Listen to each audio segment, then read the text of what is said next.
And one mistake every CIO make early. I think we discussed earlier is chasing technology than chasing business value. What I've seen people doing mistake is find technology before fixing the process. Unless you know that how does it fit into your organization, people forget that every time first you have to do is do a baselining where you are, and this is the culture. It's about co-creating together, finding those answers for business improvement together, not getting I'll get this technology and find results. Correct. One mistake I've seen people doing, or some boards doing, is looking at cybersecurity is a IT head problem. It's not an idea, it's an organization problem. And one cybersecurity myth. Maybe people think I'm too small to get attacked.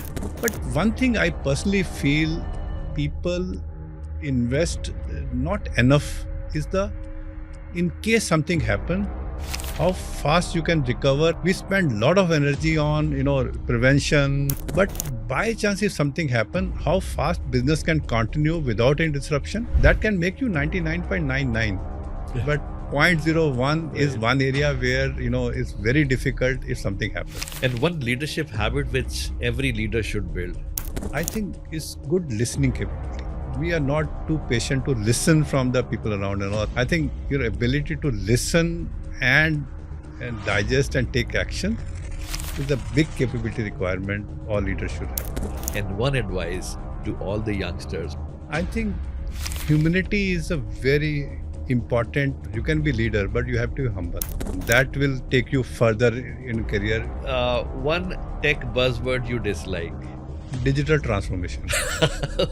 I personally feel is always business transformation, not a digital transformation. Wonderful. I personally feel is misused term by especially techie people. And one of the AI risks that is underestimated. The data quality. Start building trust on this model. Yes. And then you sometimes doesn't start putting your mind to the answer. Exactly. It could be disaster sometimes. Welcome to Unscripted with Archie Jackson. Today I have a very special guest. He has shaped the automobile industry over the past 4 decades. He is ex-Maruti, strategic advisor and board member, Mr. Rajesh Uppal. Welcome, Mr. Uppal, on Unscripted with Archie Jackson. Thanks for coming over. Thank you so much, Archie. It's my pleasure. My pleasure, sir. In fact, let me quickly start off with uh, a historical question per se. So, you've been with the industry for more than 4 decades. Back then, how does technology look like, and the evolution that has happened in the current 2026? How do you see that? I started, at the punch cards age of IT, and that time I think it was only to do maybe financial, automations or record keepings and those kind of things around and all. But first time when I joined Maruti, it was moving to a online kind of systems than a batch system which was there in my BHL days and working out, where you submit your job, come in the morning next day, and then take your outputs and all, was the whole era when we started off. But Maruti, we started real online game where material should be tracked online at the gates and sales and everything online kind of thing to look at. To really coming to from there to ERP areas around where the standard processes started used to work in the companies around and all. And then on top of it, CRMs and supply chain managements and all going to where the product implementations and all. But I think further the age was on consuming these ITs and creating a more user experience kind of IT, where the AIs and all stuffs are coming in now. I guess it's a huge journey from a batch or that end toward currently, which is more toward the user experience, whether it's employee, customer, or anybody in the ecosystem, to generate business values. I think it's a whole journey from automation to a value generation is the which I've seen in last 40 years. Wonderful. And uh, how did you find, like, the implementation of ERP was a tough task, or in current age implementation and execution of AI is tougher? I think both. Any change in any organization is not easy to do, frankly. But ERP had a different kind of challenges than a AI today. ERP was more toward automation, maybe people thinking of losing their controls on their data and the power they had and all. Maybe smoothing that out was the whole journey to look at that. The change management was to that perspective.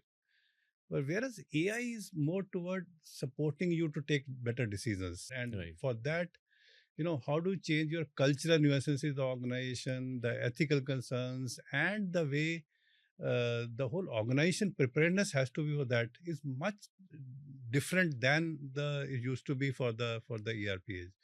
So I guess both are different, but different kind of challenges in both of them. Sorry. Makes sense completely, sir. If I talk about you've played a very unique role throughout your journey, which is a blend of both technology as well as people, the HR. You have played the CHRO role as well as from the technology aspect as well. How do you find which is more tougher from technology, managing people or managing technology? Managing technology has been my DNA from beginning, so that's for me is a little easier job to do because you will be happier doing that. HR is something which is very lot of common sense, but very tough to do. My personal experience has been, in HR you have to take sometimes very tough decisions, Right. and those tough decisions maybe you have to do it in the organization interest may not be a pleasing one for everybody. Correct. So because you're not selling ice creams, you are just managing people in the organization. Right. So in that case, taking those tougher calls in HR is not an easy job to do that. But nevertheless, now everything is technology. HR also has a so deep rooted technology into it that if you manage that well, I think HR can also be much smoother than the traditional HR has been, which is very people dependent kind of thing, because the kind of data which you get from people in HR area is so deep that you can use the data to take right decisions, I guess. True. Mm. True. And let me just step back and learn from your experience. So your journey over the past 4 decades, how it has evolved in technology, people. You're doing so much in terms of being advisor to various organizations, being a board member to multiple organizations and industries. So how this has shaped up over the 4 decades? Okay, I passed out in mechanical engineering in 1981 from Thapar and joined Bharat Heavy Electricals. And there I moved from so-called technology to from the engineering to the IT area, and did 4 year in IT over there, and then joined Maruti in '85. Uh, Again in IT level, and also my shift from mechanical to IT happened in BHL and is continuing from there. Maruti, I think, has been a very IT adopter of very, very beginning. So good culture of IT in Maruti has been from very, very beginning. So in 1998, I started heading IT from there. And I grew very fast, but became CIO in 98. And from 98 to almost 2024, 25, I was the head of IT for Maruti. In between, I was given charge to manage logistics also in addition to IT. And then very good opportunity came then where Mr. Bhargav told me in one of the board meeting that can you manage the technology based learning for the company, and which is where I moved from IT to HR areas and all, and started something called Maruti Suzuki Training Academy at that time. Very technology based organization which can manage training or learning for people at scale. And from there I getting into this HR areas, and slowly the whole complete people development came under the umbrella of training academy.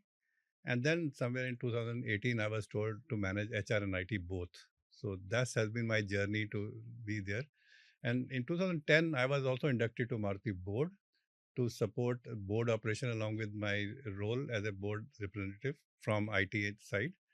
And I think that has been a very, very good learning experience to me, that how large organization work, and how do they govern the whole growth in the company. I think it has been a good experience for me too. You not only played two dual roles from technology and HR, you also integrated IT and OT, which is one of the biggest challenge in any of the, let's say, manufacturing or logistic or automobile organization. So how did you accomplish that? Uh, Somewhere in year 2000, when I became head of IT, I think one of the first project I started doing was shop floor automation. And earlier, this work used to be done by people like production engineering people around, which is more of a part of production. But in Maruti, we said, okay, let IT do this work Mhm. and connect all the shop floor equipment into the IT framework of OT, and ensure that you produce right product with right quality at right time. And that's where the integration of planning, forecasting to the customer requirements into the shop floor operations. And we reached the stage at that time where planning of each day was done on IT systems, and then each vehicle planned was produced by our MES system, which is shop floor OT systems, to ensure that you're producing same vehicle which you are planned to do to Right. working on with right qualities, and all those integration of IoT done in way back in 98. We could do that, True. and that was very, very phenomenal. I guess that ensures that we produce right product for the customer at right time. I think which is a very phenomenal achievement for Maruti till now to get into that area. Absolutely. I've seen Nexa and so much advancement and a complete user experience overhaul that has happened. And you've been the key person driving that and executing that. And it's not an easy task. And also, one of the uh, important thing, I mean, one of the common thing that I've seen across various adverts and all, where you may not find water, but you'll find a service station of Maruti at the corners of the world. That's the Kancha ad of Maruti. Right, Yes. right. Mm. Um, how does AI play a role in manufacturing and automobile? Because um, for people who are leading the young CIOs and CISOs, I speak to them. They have expressed a lot of challenge around managing SCADA devices, compromise of those SCADA devices. They have security operations which runs, but what if those SCADA devices get compromised at the core? So, how does that happen? I mean, how did you manage in your entire journey? Uh, See, AI and so-called digital as a broader framework is very, very important for the organization. Somewhere in 2015-16, thought came was that has to be two different kind of ITs. One is, I call it hygiene IT, which is run your business, where the focus is on efficiencies of the organization. And second part of IT is creating value for the business, which is effectiveness in your business, which we call it digital. Mhm. So we created separate organization, which is digital, to really do the value creation for the company and making sure that hygiene is running smoothly. And urgent thing doesn't take important thing from the Right. running of the company. So that's where we were very successfully able to create a digital organization for the organization for the company. Now, when we created that, very clear value is the option. So how do you measure value in the company, and in what category we should do that? So we created a simple strategy of ABCDE. A is using IT to create additional businesses. B is business optimization. Make sure that you're doing cost effectively and the way it is required to be done. Third, C was customer experience. Ensure that whatever digital or technology you're using, including AI, is for improving customer experience and customer insight. D was about data and about the data utilization in the company for right decision making. That's again AI plays a big role. And E was employee experience. Wow.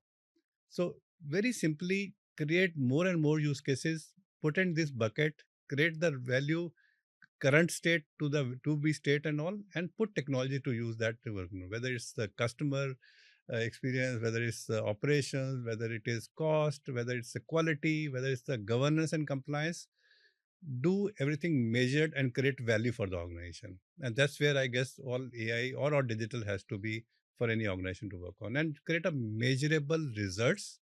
In fact, we started something called creating a digital balance sheet. how much you are investing into digital, how much outcome is coming in what time frames, and so on and so forth. Was a very interesting, establishment of organization to really manage value for the organization. I would be interested to know. I mean, everybody would be interested to know how did you manage the executives, the business side, their buy-in, and then their blessings as well. Because to execute this ABCDE, this requires a lot of hard work, lot of communication, lot of strategy around. Archie, I think very important area is capability. Mhm. Now, capability is into two aspects. One is capability to deliver, which you can build your people, you can have partnership with the organization to work on. Is the capability to deliver, but it's more important is capability to consume in the organization. And we took a very top down approach. We said first all the senior people has to be made capable. So we tied up with the organization. We said let's do a capability exercise for the senior people. So they had taken some good professor from all the big B schools from US, and we did around I think 17-week program. Every week, Friday evening, 2 hours in the class on a Zoom, and build capability at senior levels on what digital or IT can do for them. Wonderful. And part of the that exercise, we said, okay, start making a small group of senior people together and identify use cases. Which is you learn technology, you know business well, identify good use cases for your organization, and you not believe that almost 90% of those use cases got implemented because they were created by Yes. them. They had learned those tricks, and maybe some professor nudged them along while doing that. Maybe some ideas were clubbed together to create a bigger projects to work on. But in the end, I think we got very, very good use cases which all got adopted as part of AI or digital journey of the company to work on. It was very interestingly capability building, and then we drilled it down from senior management to a middle management to a lower management, so that as an organization we have capability to consume.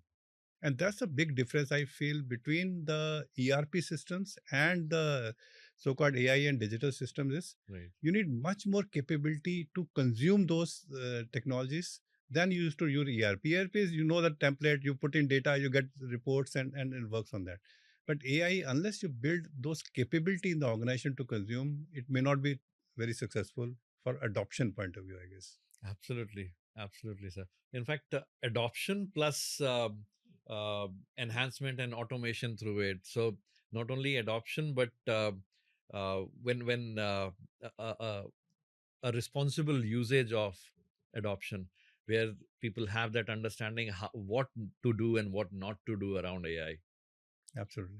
So, how did you manage a legacy environment which is backdated 20 years ago from technology aspect and a legacy mindset? Which one was tougher to handle? The good thing, luckily, we had in Maruti of very beginning. Incidentally, in Maruti, IT came before the manufacturing came up. When we started way back in 80s, early 80s, first thing company had to do was get the booking done for the customers. Right. And through all the legacy kind of system of going to all banks and getting forms and creating a draw of lots on a mainframe area and all minded before the whole PC range came in. So the whole culture of IT was there from very beginning. Mhm. And luckily, we had some good, brilliant leaders at that time, including Mr. Bhargav or Mr. Krishnamurti at that time. In 1985, IT was created a function parallel to business. We are talking about IT Wow. now in the ages, but those visionary had that thinking that IT should be a business function parallel to marketing, manufacturing, supply chain, and all. We had that and all. Now, advantage of creating that organization was the culture of adoption from very beginning, and people can talk real time. Not that you do this work for me. It was maybe a partnership kind of approach from that time onward. So, as I said, one of the first project I did in Maruti was just in time, which is still running there. running a manufacturing with less than a day inventory, or maybe creating value to the company by having clear visibility to each and every point of sales for the company, which is more than 11,000 now, visible to everybody in the company what is happening in that, what is how customer being managed, or customer can go to any showroom and get the similar experiences and all. I think the very clear adoption due to that culture, which in the beginning we created, that okay, the system way of working is the only way of working. Right. I think that culture is something which is ensuring that as an organization we have been able to successfully adopt lots and lots of technologies. Nobody would imagine back in 80s people have that vision around technology and IT, because it only slightly shifted in the 90s when the computer, the networks and work groups used to happen, and it was only a kind of a transactional piece of In IT. fact, one of the, I remember one conversation with Mr. Bhargav in late 80s was somebody asked him, "Sir, what do you think IT should do for the company?" I think in late 80s, his answer was, users should know what decision they want to take, and IT should provide help to take that decisions. Wonderful. Wow. I'm saying late 80s, that's the kind of visionary leaders we had to really support the businesses at that time. Absolutely. I mean, without that's how great companies become greater, because without this vision, people continue to bring in technology, overwhelm the organization with technology. So, uh, my next question is around tool sets. So, does the organization today have that depth to orchestrate the right tool sets in its environment? And what are the challenges orchestrating the right tool sets? Because many of the organizations that I've seen, they overwhelm, they get the tool sets, every tool sets from security, automation, blah blah blah, but optimal value creation from the tool set to the business, that never happens, because of which people create BRDs, business requirement documents, and all that. Okay, by implementing this product, this would be the value to the business. But eventually, business, it's a pain because the change management is not done effectively. So definitely, there would have been a vision, but I would like to learn from you. Archie, I think what I've seen people doing mistake is buying technology before fixing the process. You know, see, technology could be anything to work on all, unless you know that how does it fit in into your organization and how the what value it should create. And people forget that every time first you have to do is do a baselining where you are, and this is the way forward to final state you want to be. Now you can reach that stage by technology A, B, C coming in the way, and also with respect to multiple steps to look at that. And that's where the effective part of business I said in digital is today is not about getting technology and implementing. It's about co-creating together on stage this A to stage B, and maybe it could be in 3 step, 4 step, depending upon the which how each technology can do that. But finding those answers for business improvement together, and this is the culture, and this is the maybe methodology of working, which I feel is very important, which any organization need to adapt to ensure that you create that value together. And these days these are not a long drawn processes, maybe a year project and all. These are goes in week scrums and get those outputs and all. If something works, okay, let's go ahead. Something doesn't work, drop that and all and find newer way of working. I think that culture and methodology, that will survive and make sure that you get that value created and all, not getting I'll get this technology and find results. Correct. Correct. And in fact, you hit the nail on the head, fixing the process before bringing in technology. So, because uh, over the past, some of the great organizations I had the opportunity to work with, they used to drive lean and Six Sigma projects to ensure processes are accurate, optimized, and only then, once those processes are intact, they used to bring in any technology, and that was very easy for adoption as well. Absolutely. Yeah, Absolutely. yeah. Thank you for the insight. shifting gears from tool set perspective, um, the current compliances and guidelines, I mean, these were privacy was not at all a matter of concern a few years ago, but right now we have DPDP and global privacy acts coming in. So how does this apply into an automobile industry? Uh, you're right. I think the culture of privacy has not been very strong in India today, frankly. You buy a car, maybe after 1 year, you'll get call from 20 different insurance companies that your insurance is due Right, to look at that and all. right. I think the whole industry has not been very focused on keeping privacy as an important area for the organization. But I think the whole right processes to manage this will be a big challenge and big, I think, way forward for organization to work on. But I think managing the risk and compliance has been a very important parameter of late in any organization look at, whether it's a cybersecurity or whether it's anything about AI also to manage data around. I think compliance is becoming more and more important for an organization. And for compliances, finding a right process, automating those process and ensure that you have right guardrails to manage the process is an important area of work. And I guess we need to really work on those processes to ensure that we are achieving those so-called governance problems or the targets for the government for complying with any law of the land to work on, and having a right audit mechanism to ensure that you have been doing it, and having checks and balances in the whole process, I think is very critical to do for any compliance to work on. DPDP is one of them, I guess. Absolutely. And even from organizations are currently, I mean, a lot of fellow CIOs and CISO whom I interact with, they have a one major concern that they are unaware about where the data is, because over the period, petabytes of data has been scattered across OneDrive, folders, files, archives, and it has PII and all. Now, to govern those DPDP compliances, again, as you rightly said, fixing the processes first before bringing in the tools. But many of the I mean, because of the time urgency and compliance urgencies, uh, the technology leader brings in the tool which doesn't give the right ROI, because eventually they're trying to find out the data localization around various different servers and all, which again creates a further challenge um, for young young generation today. uh, I mean, I interact with a lot of students as well.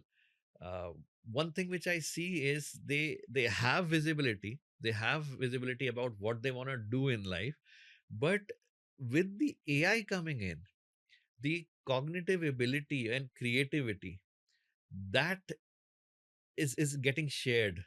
They are highly dependent onto AI tools to get their results, even get advice as well. People earlier used to think deep and have a problem solving, decision making, and all of those.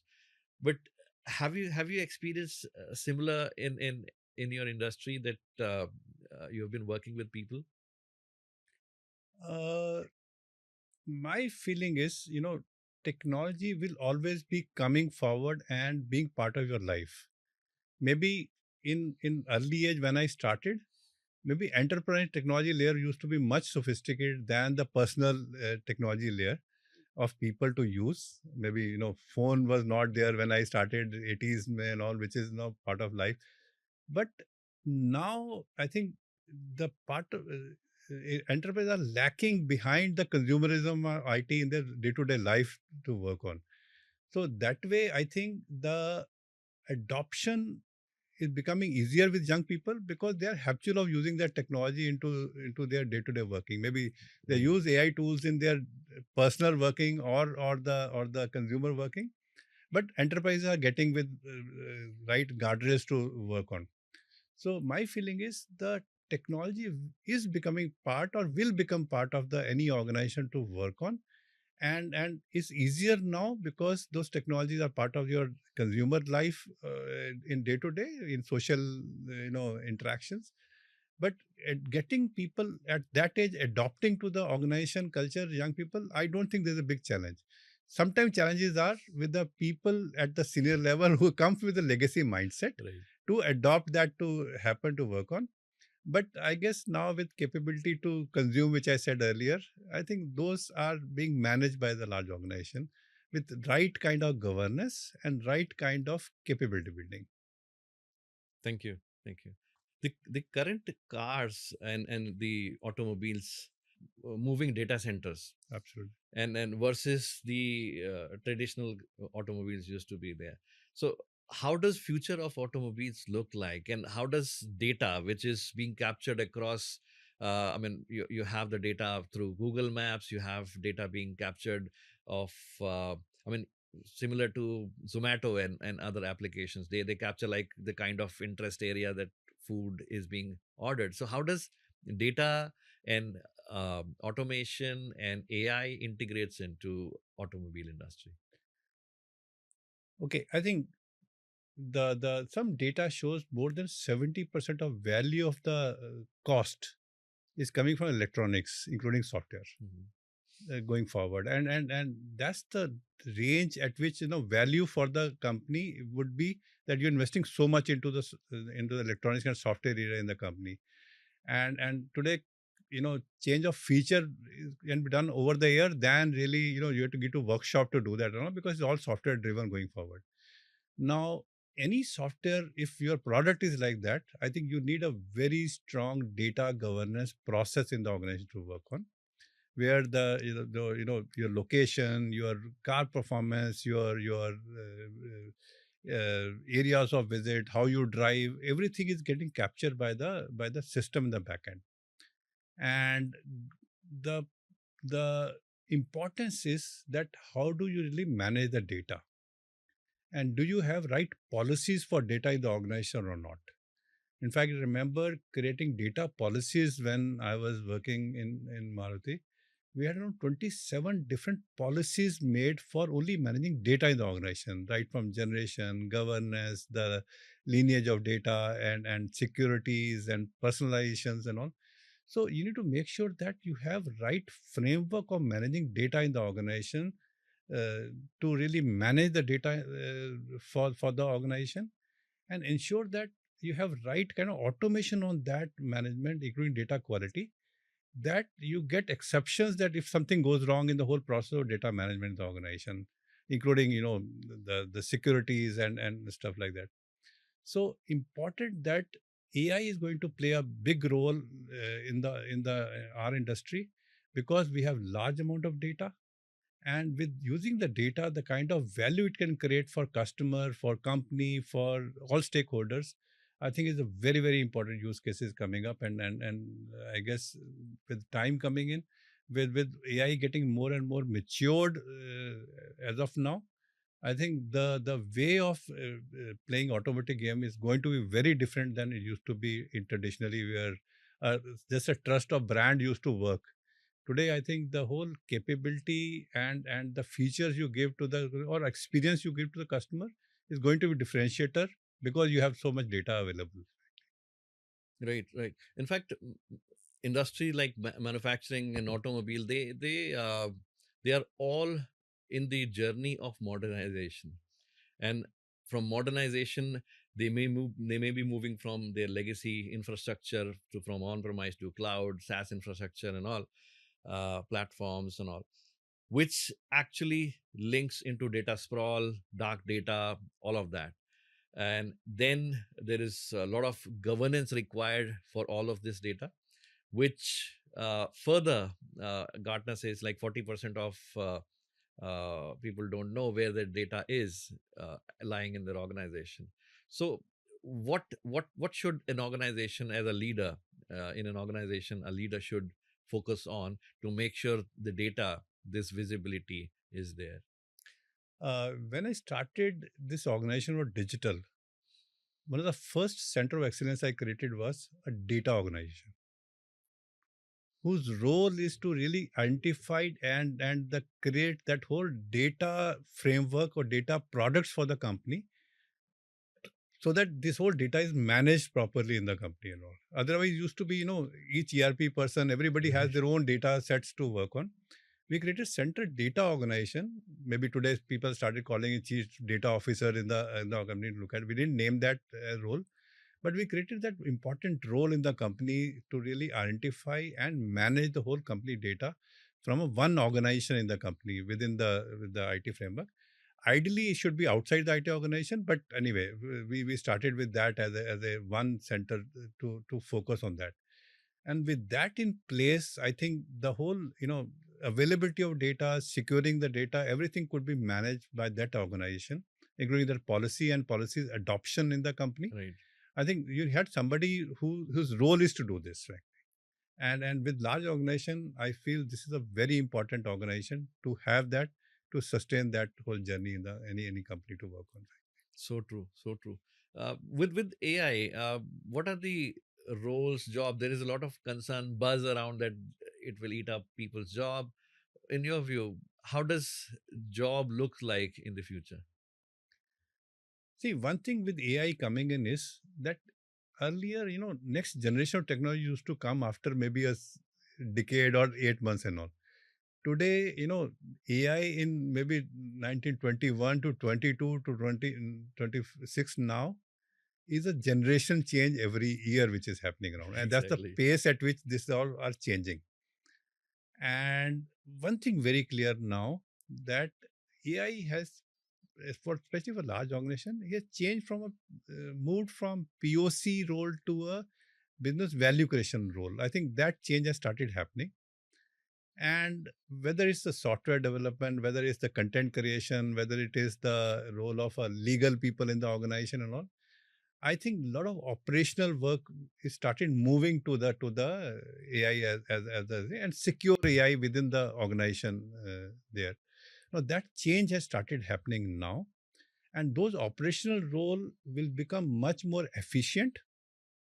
So it's not taking away the job, but it's making much more productive than it used to be traditionally. That the work any person used to take around 5 days can do in hours now. Right. So it's becoming more efficient over there. Maybe a number of people required to do that job will be lesser going forward.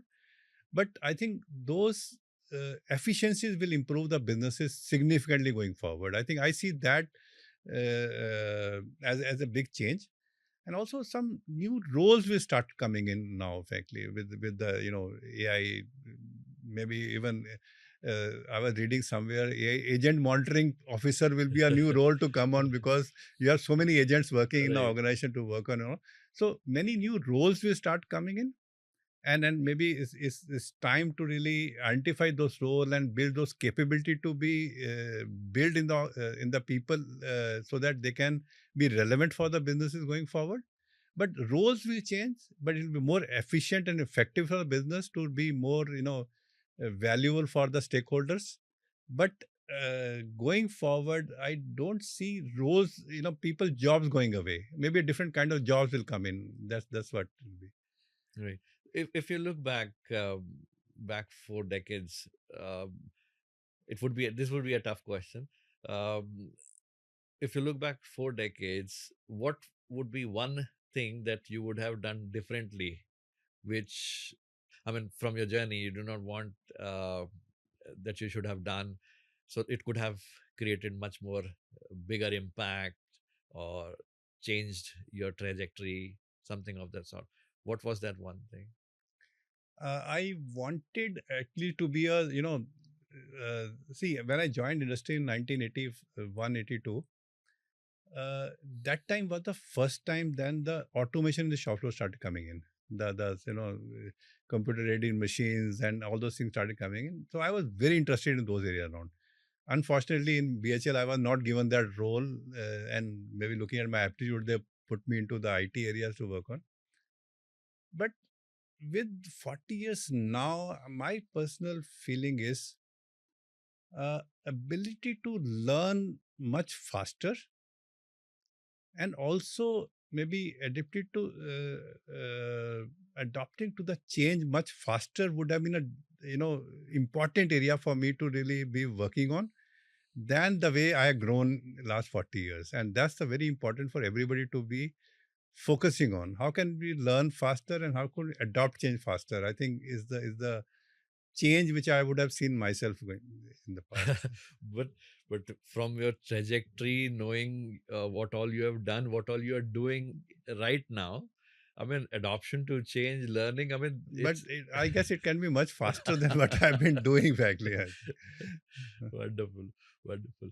And then another thing from again going back to automobiles, but we have these software defined automobiles, and which captures data in real time.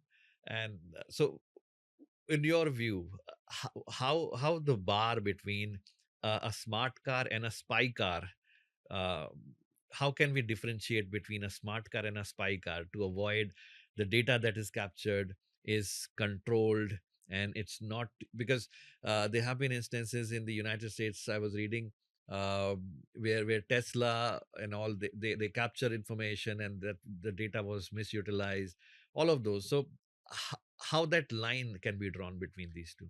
I think industry, while getting into the software area in automotive, has put in a lot of standards now to adhere to. So for cybersecurity in automotive, there are global standards everybody has to follow, and they have to certify before they start exporting to markets going forward. So those frameworks are fairly standard and robust to ensure that typically a car cannot be hacked or spied or to really get into that and all.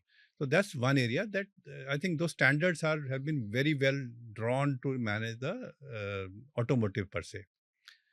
But after that, once you get the data and then you manage the data, I think a typical cyber security management in the organization is very critical, very important to manage. And that's the whole framework of cyber security. Any organization, big or small, has to be having that to ensure that they exist in the large organization, and any breach of that can wipe out your business altogether, I guess. True. So it's very important to have that and all. And I guess those hygienes are there in large enterprises and all, but still some mishap happens. A couple of years back, I mean, Toyota production was stopped for 1 week because one Correct. supplier, had a compromise. Or recently JLR had that Correct. issues around. So those challenges, I think you have to meet as you go along and be secure with the right governance in the organization to ensure that you have that managed. In fact, typically one mistake I've seen people doing or some boards doing is looking at cybersecurity is a IT head problem. It's not an idea; it's an organization problem. Right. And how to make sure that you have a right, processes in place, you have a business continuity plan in place to ensure that you manage that the whole process of cybersecurity, and that's the capability I guess each organization has to build, and that maturity the organization has to have that. And then in, in the entire journey, you might have experienced multiple attacks onto the plant, and because the impact could have been really catastrophic. How did you manage those? I think we created safe security organization long back. In fact, moment we start connecting to the internet and being there and all, I think we had a very strong security organization who were continuously monitoring, continuously looking at the processes around, and with vulnerability assessments and so on and so forth. I think we have been fairly successful in managing the whole, cyber security for the organization to look at. But one thing I personally feel people invest not enough is the in case something happen, how fast you can recover and start working on that and all. Right. We spend a lot of energy on prevention, the monitorings and stuff like that. But by chance, if something happen, how fast business can continue without any disruption? That's the one piece I personally feel are less invested, especially by manufacturing organizations. I think that's the big focus has to be a disaster recovery plan in place. Ensure that if something happens, who will take care of this and all. How architecturally you have defined that each and every what can go wrong has an answer available in your business continuity plan. so that you run business smoothly around and all. It's not a technology problem, it's a running business continuity problem. So how much you have invested into this is a big area of work, and that sometimes I feel also not enough, energies or maybe investments are down on this part of the whole cybersecurity plan. And I guess this is very important for boards to look at very seriously on that and all. They monitor, your assessment reports and all those things around and do that and all. That can make you 99.99, but zero point zero 0.01 is Right. one area where it's very difficult if something happens, and we have those reports in the industry which has happened. And in fact, this thought, this vision can only come with deep experience, because uh, people do focus on solving problems, implementing tools, being compliant, just being more reactive. But this thought, which is, as you rightly said, the proactive thought of how we are enabling business to fall, I mean, to recover that fall, that is something which should be the primary focus. Even, I mean, irrespective, because there may be preventions from various different attacks, but how to recover if something happens. That makes the complete business continuity, even from disaster perspective. Absolutely. Yeah, really, really insightful. Um, which role? So, coming on your personal front, so you've been into technology, you've been with people, you've been into developing training center of excellence, you've been developing the COEs from technology. Which one you felt that you are not working? I mean, which one you enjoyed the most? I think I enjoyed every part of my career till now, and I also now also enjoying advising boards on various run to look at. But I think one important thing I personally feel is I'm not never comfortable with status quo. You have to do something better, for tomorrow than what you're doing today. So you have to challenge the existing state and keep on improving. Has been the culture I've been brought in, and that's the mindset I've been brought in. So, and which is something which has been, keeping me engaged all the time to ensure that you have something new coming up every time when you get into industry, and new issues to come in and all. I think that's the mindset is very critical for you to sustain long in one organization, I guess. Wonderful thought, sir.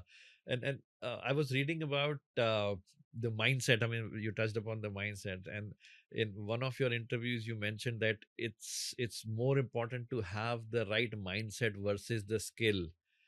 And uh, I too believe that. In fact, many of the uh, organizations are focusing on two people, but what balance strikes? I mean, in terms of skill as well as the mindset towards achieving more, creating optimized opportunities, scope, because their opportunities are there every now and then.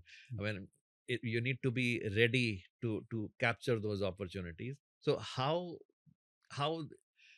employees today should continue to sharpen their saw?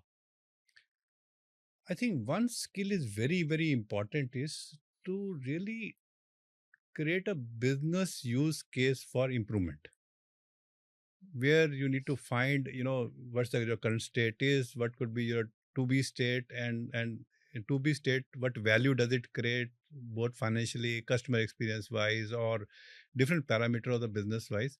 So your ability to really understand business. The problem I normally see is, especially all the technology leaders get focused and bogged down by the technology thinking, unless you bring in the business thinking in your mind, and how can I be replaced by the user, and sit in his shoes and run businesses. I think that mindset is something very important to be successful in IT journey than being a technology, because technology you can buy today, or maybe always used to buy and get it done. But your ability to identify right use cases and the business value, that's the capability, I guess, all IT leaders has to have, to ensure that they generate right value for the businesses and all, and stay relevant all along. Now that capability of understanding businesses, and luckily I was given some user roles in the organization, so I had to run businesses around. And I could feel that difference of, supporting them from IT and actually, Running the stopping the business when you are there and on, and then you have sleepless night because business is stopped. So I think that capability is very important for any IT leaders to have that, I guess. such a deep, insightful thought, sir. Let me ask you another question. So, uh, you have worked with so many people. So, how do smart? I mean, we have smart people across the industry, across different departments. How do smart people operate but still fail? Uh, it's important to understand how to do the job, but that capability doesn't mean that you can get the job done. So you need to build capability to manage people. I've seen focusing on good performance as one of the parameters in HR, but that doesn't mean you have a good potential. So building capability of potential to manage people and manage teams is very important and critical than your capability to execute. And people need to realize that you need to build that capability to manage teams and manage work than doing work. And these are two very different capabilities. And to grow in the organization of a managing people role, you need to build that capability. And I've seen people not building the capability failing in their careers because you didn't realize that this is a different skill. So true, sir. And why do good ideas fail at the top? I mean, they die at the top. I think important is that how do you present that idea and what is there for each stakeholder in the idea. Have you done that whole deliberation and figured out clearly? If you've not done that, chances are that those ideas will fail at top. So our ability of proposing right kind of value for that idea make that idea successful. Your not ability to really clearly identify the values will definitely be a when people will look at, okay, that company had done this work, but does this figure out for me also to have that importance or solve my business problems? Then only that idea could be. And sometimes I've seen few ideas borrowed from co-industries doesn't work in your area because they are not relevant to look at that. So important is defining value for that idea. So true. In fact, I've seen a lot of IT leaders who get inspired with fellow colleagues and execute technology implementations which may not be at all implicable into their industry. So rightly said, having the right use case first and then the right articulation where the Right ideas can value. be bought. Right Yes, value. Hmm. very true, sir. In your opinion, what would be the five skills that would not be relevant in the near future? Important skills will be the people management skills. Your empathy with people, get the work done for people is one very critically ability which will never go down going forward. Secondly, I think with the technology coming in, working with digital worker also is a capability now, frankly. You don't get threatened, but you use technology as your partner or improvement Right. tools will be the areas to work. Innovation, thinking out of the box, or business language for everybody to really speak to and all. I think there are multiple skills which will never go away from the requirements, and those skills are people management skills. Your empathy, your able to really work with people. They will never go down. They will always be required to be a good leader going forward. Right? Wonderful, wonderful, sir. Hmm. I'll move on to one word answers, or I mean, you might use two words as well. Hmm. So, one tech buzzword you dislike. Digital transformation. Let me elaborate. I mean, I would be See, interested to know why, sir. I personally feel is always business transformation, not a digital transformation. Wonderful. Yes. So anything you do is for transforming business, not digital. But digital transformation, I personally feel is misused term by especially techie people, I guess. So it should be business transformation. Hmm. And one cybersecurity myth. Uh, Maybe people think I'm too small to get attacked. the kind of AI adoption which is done by the cyber, people in sitting outside and getting into you and all, the kind of bots they are using, the kind of technology they are using, can hit anybody over there going forward, and they can attack anybody Correct. required to be having not prepared. And I've seen a lot of horror stories, especially in the medium and small organizations, that not be too serious about going forward. And then I personally feel cyber will not hit me, cannot be a, I'm a small organization and I cannot be get away with the cyber risk, is the one myth people have and all. And second is the, which I said earlier, is important, is cyber security is a IT problem, Correct. is a business problem, and as a business organization we have to solve this problem, not as a IT head or IT people has to do this, right? AI fear that is exaggerated. I think job extinction, that job will go away. I think there'll be many more jobs which doesn't exist today, will come up going forward, and also the jobs will become much more efficient. I think these two changes will happen, not extinction. And one of the AI risks that is underestimated. The data quality. I've seen, data quality is one of the big challenge in Indian organization, because we have not been so disciplined while managing data. And always there is a very thin line between, flexibility and indiscipline. Correct.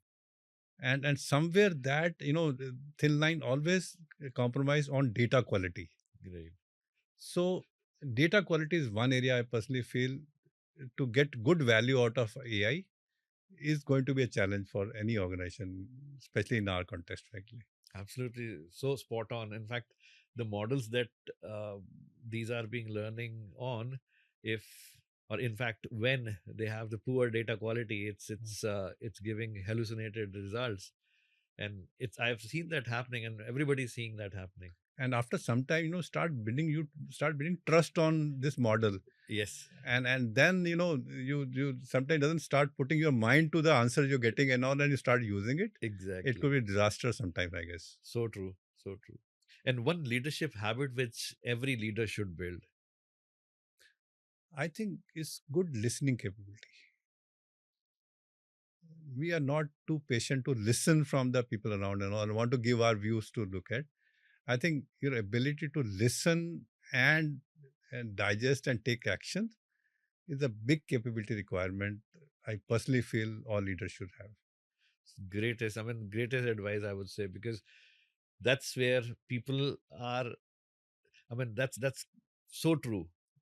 In any of the meetings, board meetings, and everywhere, where see people who have their views, their point of view, but as a consensus where people listen and then evolve their thought process further.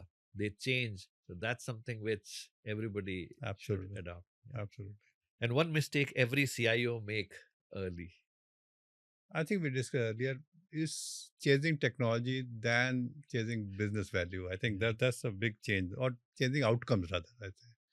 It has been wonderful conversing with you, and really appreciate you taking time out today and coming up for this podcast. One final word for the audience. What advice you would give to the CIOs and CISOs watching this podcast, and one advice to all the youngsters who are aspiring to be technology leaders of the future? I think humility is a very important for anybody to be there. You can be leader, but you have to be humble. I think that sense you have to have as you grow in the organization. That will take you further in career if you are humble and have that capabilities going forward to look at. And second, for all young people, I think continuous innovation is the only way to survive. You cannot live with capability built today and then say you can live with it. You have to learn every day. You have to build that capability and innovate continuously is the way to go for any youngster going forward. Wonderful, great thoughts, sir. Thanks for taking time out today and coming over for Unscripted with Archie Jackson. Thank you so much, Archie. It's my pleasure today. Thank you, sir. I hope you liked today's podcast. Do share your comments and subscribe to the channel. And do keep watching. Thank you.